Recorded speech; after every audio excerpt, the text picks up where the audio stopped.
નમસ્કાર, આપ જોઈ રહ્યા છો સ્પાર્ક ટુડે ન્યૂઝ। જૂનાગઢમાં રાજ્ય શિક્ષણ મંત્રી રીવાબા જાડેજાએ પરીક્ષા પે ચર્ચા કાર્યક્રમમાં સહભાગ આપ્યો। રાજ્ય શિક્ષણ મંત્રીએ વિદ્યાર્થીનીઓની પરીક્ષાલક્ષી મૂંઝવણો અને તણાવ દૂર કરવા માટે પ્રેરક માર્ગદર્શન આપ્યું। વિદ્યાર્થીઓમાં સુષુપ્ત રહેલી ક્ષમતાઓ બહાર લાવી એ જ સાચું શિક્ષણ છે। દરેક વિષયના કોન્સેપ્ટ સમજી અને ત્યાર પછી તેનું રિવિઝન કરવાથી પરીક્ષામાં શ્રેષ્ઠ દેખાવ કરી શકાય છે તેવું તેમણે તમામને માર્ગદર્શન આપ્યું।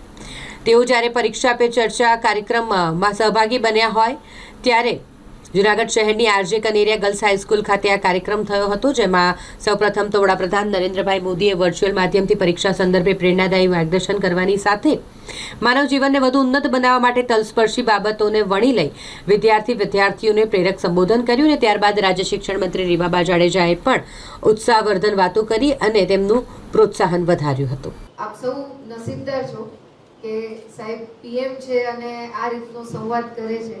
ખૂબ આત્મીયતા લાગે। આમાંથી ઘણા બધા સવાલો એવા હશે જે કોમન હશે, પણ અમે જ્યારે બોર્ડની એક્ઝામમાં હતા ત્યારે આવું માર્ગદર્શન નહોતું મળેલું। મારો એ પ્રશ્ન છે કે પરીક્ષાના આગળના દિવસે અમે તૈયારી કરીએ છીએ છતાં અમને ડર લાગે છે, તે ડર દૂર કરવા શું કરવું જોઈએ? એ ટોપિક ઉપર કોન્સન્ટ્રેટ કરવું। ગોખણપટ્ટીથી મને તો જનરલી યાદ નથી રહેતું। અને સેકન્ડ થિંગ છે કે કોન્સ્ટન્ટ રિવિઝન કરવું।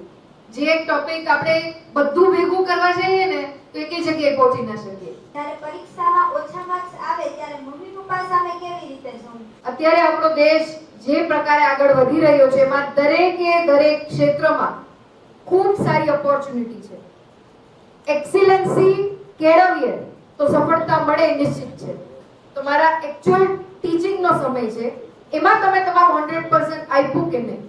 જો તમે આત્મવિશ્વાસથી કહી શકતા હો કે મમ્મી અથવા તો પપ્પા મેં મારું બેસ્ટ પ્રિપેર કરી અને આપ્યું છે, એમાં મેં ક્યાંય કચાશ નથી જોઈ, તો આ પ્રશ્ન છે એ કદાચ ઉત્પન્ન જ નહીં થાય। વૈશ્વિક નેતા અને ગુજરાતનું ગૌરવ એવા પ્રધાનમંત્રી શ્રી નરેન્દ્રભાઈ મોદી સાહેબનો જે વિચાર અને વિઝન કે મારા દેશના બાળકો પરીક્ષાની અંદર કોઈ ટેન્શન ન લે અને પરીક્ષાની અંદર ઉત્તીર્ણ થાય અને પરીક્ષા એ જીવનનું છેલ્લું મંત્ર નથી, એ ભાવ સાથે પરીક્ષા પે ચર્ચાનો કાર્યક્રમ સમગ્ર દેશની અંદર 10 અને 12ની એક્ઝામ આવતી હોય ત્યારે બાળકો સાથે સંવાદ કરે છે અને એમના મનના વિચારો, એમની મનની વાતો, એમના મનના ટ્રેસ, એમના મનના જે પ્રશ્નો છે એનું સોલ્યુશન એક સરળ ભાષાની અંદર એક સરળ બાળક બનીને જ્યારે પ્રધાનમંત્રી બાળકોને આપે છે ત્યારે કંઈક વખત એવું લાગે છે કે આપણે પણ હજી ભણવામાં વહેલા થઈ ગયા।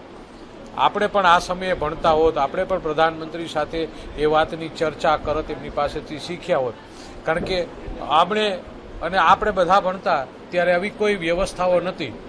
ફક્ત મા બાપ અને શિક્ષકો પરીક્ષા આવે છે વાંચ, નહીતર આમ થઈ જશે આમ, એ ભાવ સાથે આપણી ઉપર જ્યારે એક ભાર બનતા હતા અને આજે દેશના પ્રધાનમંત્રી એ ભારને એક હળવાશથી, એક નવા મૂળથી, નવા વિચારથી બાળકોની અંદર એક નવી ચેતના, નવી જાગૃતિ જગાવવાનું કામ એ પરીક્ષા પર ચર્ચાથી કરી અને એક બાળકોને સ્ટ્રેસમુક્ત એક્ઝામ આપવા માટે સમગ્ર દેશના બાળકોને એક લાઈવ માધ્યમથી જે પ્રોત્સાહન આપી રહ્યા છે એ અંતર્ગત આજે જૂનાગઢ મહાનગરના આ કાર્યક્રમની અંદર ગુજરાત રાજ્યના શિક્ષણ મંત્રી અને એક માતૃશક્તિ કે જે એક મહિલા શક્તિ છે, જે શિક્ષણનું ગુજરાતનું નેતૃત્વ કરી રહ્યું છે, દીકરીઓ સાથે આ પરીક્ષા પે ચર્ચાની અંદર દીકરીઓ સાથે જે રીતે પ્રધાનમંત્રી વાત કરે છે એવી રીતે એક નોર્મલ ભાવમાં એક બાળક તરીકે રીવાબા જાડેજાએ જે રીતે એક દીકરીઓને પ્રોત્સાહન આપ્યું એના માટે આપણે ગૌરવ અનુભવી છીએ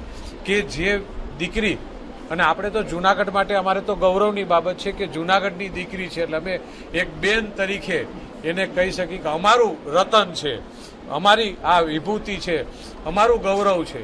એ રીવાબાએ અમારી દીકરીઓ સાથે ચર્ચા કરી અને એક નવી પરીક્ષા પે ચર્ચાની સાથે પોતાના જીવનની દીકરીઓના જીવનની ચર્ચાઓ કરી ત્યારે એમને હું ખૂબ ખૂબ આભાર વ્યક્ત કરું છું કે એમના એક વિઝનથી અમારા દીકરીઓની અંદર એક નવી ચેતના જાગશે।